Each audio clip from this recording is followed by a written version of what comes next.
संतोषित ज्ञान वैराग्य, भक्ति ज्ञान वैराग्य और तपस्या, ये सब चारों जगह से ही मिल सकती, किसी एक जगह से हमें प्राप्त नहीं हो सकती। भक्ति मैया को उन ऋषियों ने सर्वप्रथम 5 तरह के यज्ञ बताए। उन 5 तरह के यज्ञों में वर्णन किया है सबसे प्रथम द्रव्य यज्ञ, तप यज्ञ, योग यज्ञ, स्वाध्याय यज्ञ और 5वां है ज्ञान। ज्ञान यज्ञ केवल भागवत के ही पीछे लिखा जाता है और किसी कथा या पुराण के पीछे नहीं लिखा जाता। कभी देखा हो आपने तो शिव पुराण ज्ञान यज्ञ ऐसा कहीं लिखा देखा हो? कहीं नहीं मिलेगा। लिखा होगा तो श्रीमद् भागवत ज्ञान यज्ञ। द्रव्य यज्ञ क्या है? आज के समय के अनुसार ये ही द्रव्य यज्ञ। द्रव्य मान होता है पैसा। हर चीज को बनाने के लिए पैसे की आवश्यकता है। कथा के ये जो सब आपके सामने जो व्यवस्था की गई है उसमें पैसा ही लग रहा है, तो ये द्रव्य यज्ञ भी है। तप यज्ञ, जो लोग ऋषि महात्मा तप करते हैं वो तप यज्ञ होता है। स्वाध्याय यज्ञ, अपने अध्ययन का, हम भगवान के प्रति जो हमने सीखा है उसका अध्ययन कर रहे हैं तो वो स्वाध्याय यज्ञ है। और अंत में है ज्ञान, जहां से हमें कुछ ज्ञान प्राप्त होता है वही ज्ञान है।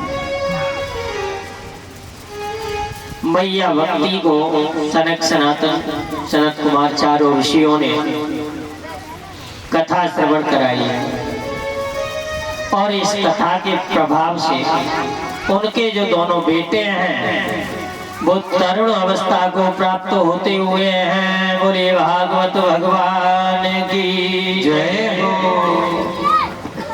अब नारद बाबा ने विचार किया है, बोले मैया भक्ति और ज्ञान वैराग्य को कहाँ स्थापित किया जाए? नारद बाबा ने कहा, बोले आप जाकर के कहीं अन्यत्र जगह पर निवास लें। मैया भक्ति को मैं वृंदावन में निवास दिए देता हूँ। वृंदावनस्य संयोगात् पुनस्त्वं तरुणी नभा, धन्यं वृंदावनं तेन भक्ति नत्यति यत्र च।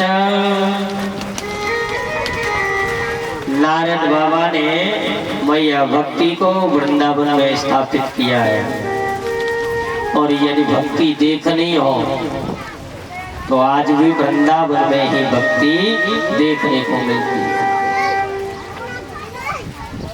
जितना भक्ति का प्रभाव ब्रज 84 कोश में है उतना विश्व में कहीं नहीं है। हम और आप लोग घर के कार्यों से निवृत्त नहीं हो पाते। वो लोग सुबह 4 बजे स्नान ध्यान करके ऐसे ऐसे लोगों को मैं जानता हूँ।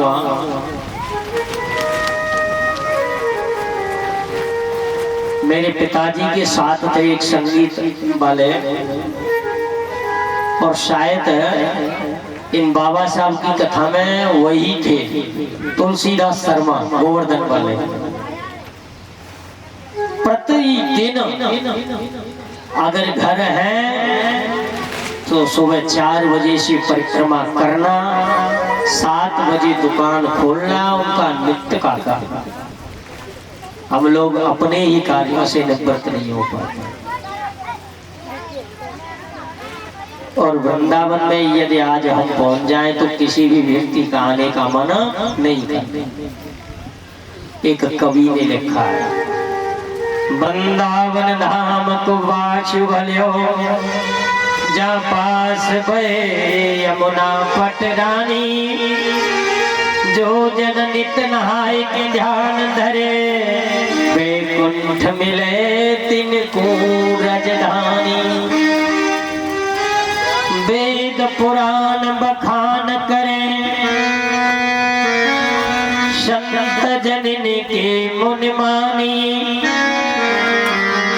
यमुना यमदूतन को तारते हैं, शुभ अवतारते श्री राधिका रानी। बोली राधा रानी सरकार की जय हो। अच्छा, कितनी महिमा है ब्रज की, एक पद में और भी बताया है। एक बार अयोध्या